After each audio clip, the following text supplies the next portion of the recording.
Ireima ima asi ima panthoibigi langol laichatni. Ima panthoibina jingdai ningtho mamomloi oina langol khibani. Ireima imagi asengma mamingdi luirala saphabi kawi. Luirala saphabi mabu lara lasangnu hauma liklang saphabi haurang laisang saphabi iril laima ireima asina chingwa mamingsing asishu kawi. Hauraima sampubi amasung haunu laima sampubi asishu ima mahaki koloi minglen singni. Masabi tabungnaha saphabagi akakpa tangja lurelbu samda haptuna chatli habigidamak hauraima sampubi haina kaunakhi. Ima luirala saphabina iril turel torban konpham irel ikonungi ironungda khongumki habigidamak numit adudagi imabu ireima ima haina mingaunakhi. Singu khoyum asiba lining thau sana mahina mahaki layo laichat oiriba nongpok ningthau kainau singsom babu ibudau pakhang bagi masa masu oiriba maidingu telhaibagi mapari tabungba oina saphong halami. Lairema nongthang laimana mahaki langon oiribi panthoibibu jingdai ningthaugi naitom poksabi mamomloi luirala saphabi oina saphong halami.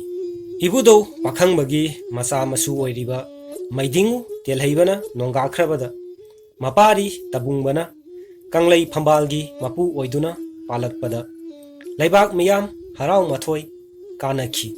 Adubu telhaibagi manau ibungo tabungbagina makhura oiriba tonabana ningthau khubam pamduna nongma numitki thenglaba ahingda achauba lanmi tengol amagi mateng lawduna kanglada landaraklammi.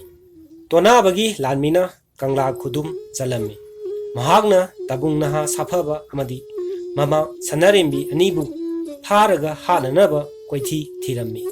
Tabungnaha saphabana mamaga loinana awang nongpok chingkhai pangba loibi singi lamdamda sienduna lotlunaba aronba lambida chelaklami. Asumna masak lotuna numit kayani chelakpana mapan panthau maidingu lairel telhaibagi mangaya sanba jingdai ningthaugi masaigonda waithungki.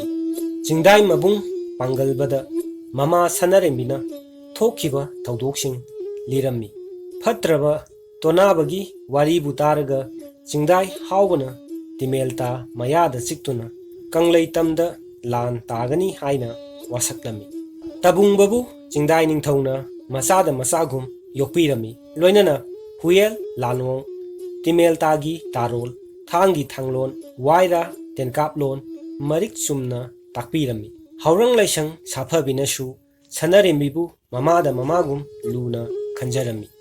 Tabung amadi laisang saphabi pamlau satle satminai lokha kumle kumminai lairang hekle sinminai hairang hekle saminai chekla yengle nokminai asumna matam kaya haukhirami.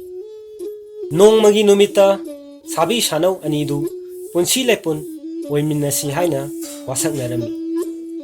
Tabungnaha saphaba mana ningthau khubam hanjillaba matamda masanau luirala saphabina laimarel phamthol kahangani oiram phambal langhangani haina masanau magi khujeng paina mabudau akhangba panna wasaklami.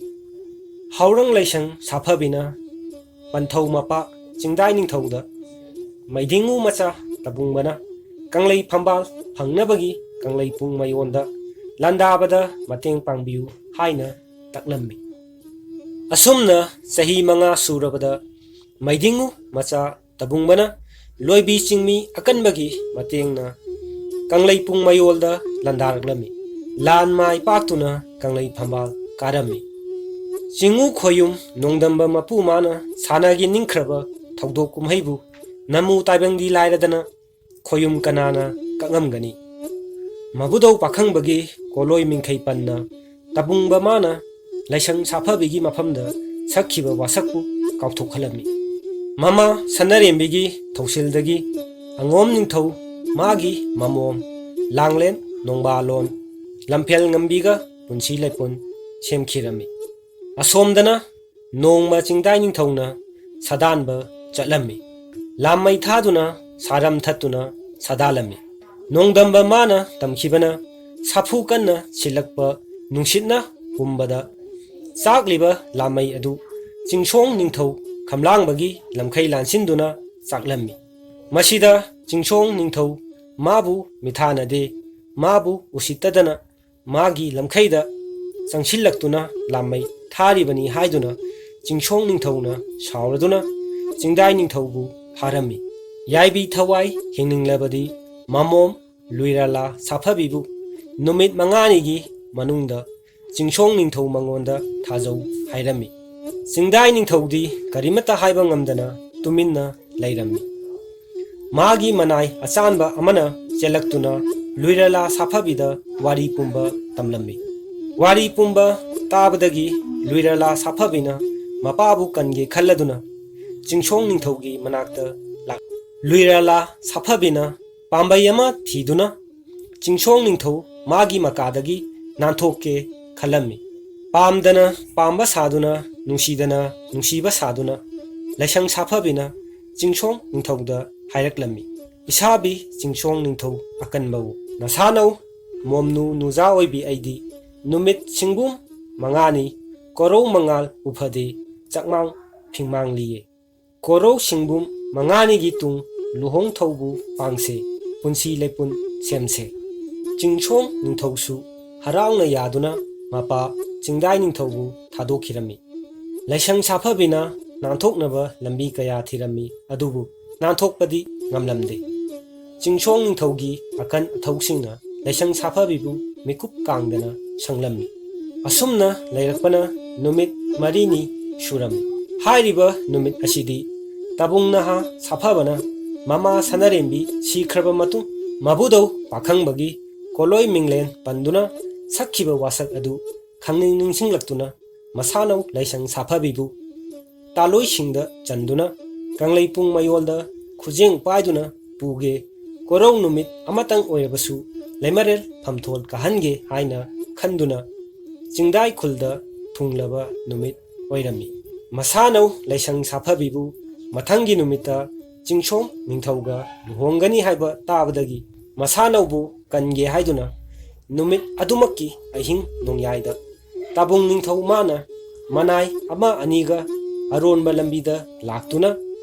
chingchom ningthaugi mathakta landarami adungagi wasakpu ngamdabagi mabudau pakhangba saurami tabung maithirami chingchom ningthauna tangja lurel kaklami chingchom ningthauna tabungbana lakpagi maram khangladuna ngasi inung ngandri fau nasabi chenglo masak yengjahau haina tabungbagi kaklaba makok adu laisang saphabida langsilami chingchong ningthau khamlangba harau mathoi karaduna wanglei ayakpa thaklami sanaire yunaire yugi mayak akanbana pumnamak ngauduna tarami matam asida luirala saphabina masabi tabung magi akakpa makok adu puduna chelaklami irel turelgi ichel matung inna masabi tabungi kaklaba tangja lurel adubu hausamda hapsillaga lakpana kangleipung mayol yawraktuna kangla manungda changlamni leimarel lamphel ngambiga unaduna masak khangnaraba matungda masabi tabungi akakpa tangja lurel adu sinaramlaga mikup ama phau pantharamdana thoraklami irel turel torban konpham irel ikonungi ironungda luptuna laisang saphabina punsi lomki numit asidagi chingdai ningthau chanu luirala saphabibu lairembi iril leima ireima haina koloinakhi ireima imagi laikonungdi pukhau laifam pukhau khabam pukhau naharup terapur pukhau hallu sagolmang uyumpok haikak khongbal sekta taret khul lamboi khul kaibi pungdongbam nungoi huidrom yampal saombung phaknung kangla sajep to moirang kampu ꯚꯥꯃꯣꯟ Kampu ꯂꯪꯗꯨꯝ Irilbung ꯀꯩꯔꯥꯎ ꯄꯥꯡꯒꯣꯡ ꯃꯈꯣꯡ ꯎꯔꯨ ꯍꯔꯥꯞꯇꯤ ꯂꯥꯏꯁ꯭ꯔꯝ ꯂꯩꯀꯥꯏ ꯁꯤꯡꯖꯃꯩ ꯑꯣꯏꯅꯥꯝ ꯂꯩꯀꯥꯏ ꯀꯛꯋꯥ ꯀꯣꯝꯂꯥꯈꯣꯡ ꯑꯁꯤꯅꯆꯤꯡꯕ ꯃꯐꯝꯁꯤꯡ ꯑꯁꯤꯗ ꯂꯩ꯫